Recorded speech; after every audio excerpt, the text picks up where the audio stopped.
జోగులాంబ గద్వాల జిల్లా మహారాజా సంస్థాన నాటి కోటలో వెలిసిన శ్రీ భూలక్ష్మి చెన్నకేశవ స్వామి ఆలయంలో వెలిసిన శ్రీ భూలక్ష్మి చెన్నకేశవ స్వామి రథోత్సవం ఆదివారం రాత్రి 11:30 మంత్రాలయ శ్రీ గురు రాఘవేంద్ర స్వామి మఠం 1008వ పీఠాధిపతి శ్రీ శ్రీ శ్రీ సుబుధేంద్ర తీర్థ స్వామి వారు రథానికి పూజ చేసి రథోత్సవాన్ని ప్రారంభించారు। ఈ సందర్భంగా ఆయన మాట్లాడుతూ తెలంగాణ ప్రజలు సుఖ సంతోషాలతో నిండు ఆయురారోగ్యాలతో పాడి పంటలతో తులతూగాలని వారు దీవించారు। ఈ రథోత్సవానికి అశేష జనం వచ్చారు। గద్వాల ప్రాంతం గోవింద గోవింద అనే నామంతో మార్మోగింది। ఈ బ్రహ్మోత్సవాలకు గద్వాల ప్రజలే కాకుండా తెలంగాణ, ఆంధ్రప్రదేశ్, కర్ణాటక, మహారాష్ట్ర, తమిళనాడు నుంచి కూడా ప్రజలు అశేషంగా వచ్చి శ్రీ భూలక్ష్మి చెన్నకేశ్వర స్వామి రథోత్సవాన్ని చూసుకుని గద్వాల జములమ్మ అమ్మవారి మొక్కులు తీర్చుకుని వెళతారు।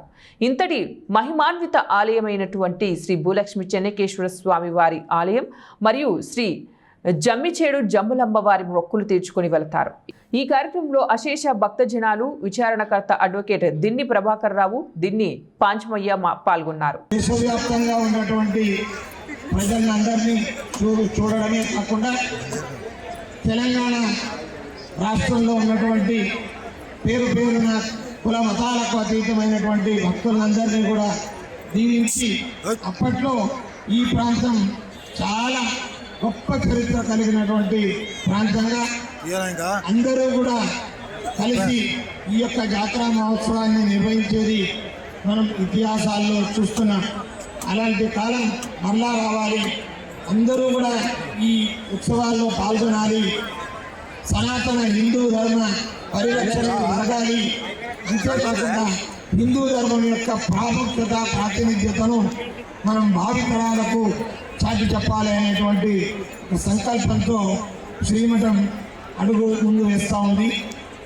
ఈరోజు ఉభయ దినగరులతో కూడినటువంటి స్వామి ఆనందంగా అన్ని పూజలను అందుకుని రథారూఢులై పురప్రముఖుల పురవీధుల్లో ఆయన ఊరేగింపు వస్తున్నారు।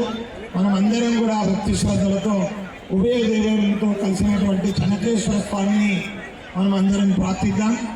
సకాలంలో వర్షాలు కురవాలి, పంటలు పండాలి, అలాగే కరువు కాటు అనేటువంటిది ఈ ప్రాంతంలో, ఈ రాష్ట్రంలో ఉండకూడదు। అలాగే అందరూ కూడా కలిసికట్టుగా